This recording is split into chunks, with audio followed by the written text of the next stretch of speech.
Hello বন্ধুরা, আপনাদেরকে জানাই মিস্টার দীপ্তিন ইউটিউবের চ্যানেলের মধ্যে স্বাগতম। বন্ধুরা, আজকে আমি আপনাদেরকে দেখাবো কিভাবে আপনারা গুগল পের মধ্যে ব্যাংকের ব্যালেন্স চেক করতে পারবেন। আপনার ব্যাংকের মধ্যে কত টাকা আছে সেই টাকাটা কিভাবে চেক করবেন গুগল পে অ্যাপের মাধ্যমে, তো সেটা আজকে আমি আপনাদেরকে দেখাবো। তো আপনারা কি করবেন, সবার প্রথমে গুগল পে অ্যাপ্লিকেশনের মধ্যে চলে যাবেন। যেমন দেখুন এই যে অ্যাপ্লিকেশনটা, এই অ্যাপ্লিকেশনের মধ্যে চলে যাব। তো এই অ্যাপ্লিকেশনটাকে ক্লিক করব। এই অ্যাপ্লিকেশনে ক্লিক করার পর দেখবেন আপনার অ্যাপ্লিকেশনটা অন হয়ে যাবে। অ্যাপ্লিকেশনটা অন হয়ে যাওয়ার পর কি করবেন, নিচের দিকে দেখতে পারবেন যে এখানে মানি বলে একটা অপশন আছে। এই মানি, এই অপশনটার মধ্যে ক্লিক করবেন।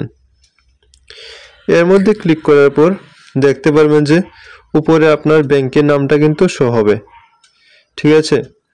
তো ব্যাংকের নাম যেখানে শো হচ্ছে এই নামের মধ্যে ক্লিক করবেন।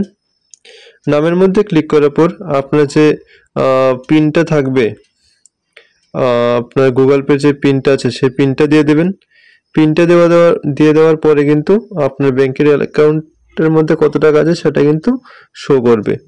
তো এইভাবে কিন্তু আপনারা আপনাদের ব্যাংকের মধ্যে কত টাকা আছে সেটা কিন্তু চেক করতে পারবেন খুব সহজে। তো ভিডিওটা কেমন হয়েছে অবশ্যই জানিয়ে দেবেন কমেন্ট বক্সে। তো দেখা হচ্ছে আগের ভিডিওতে।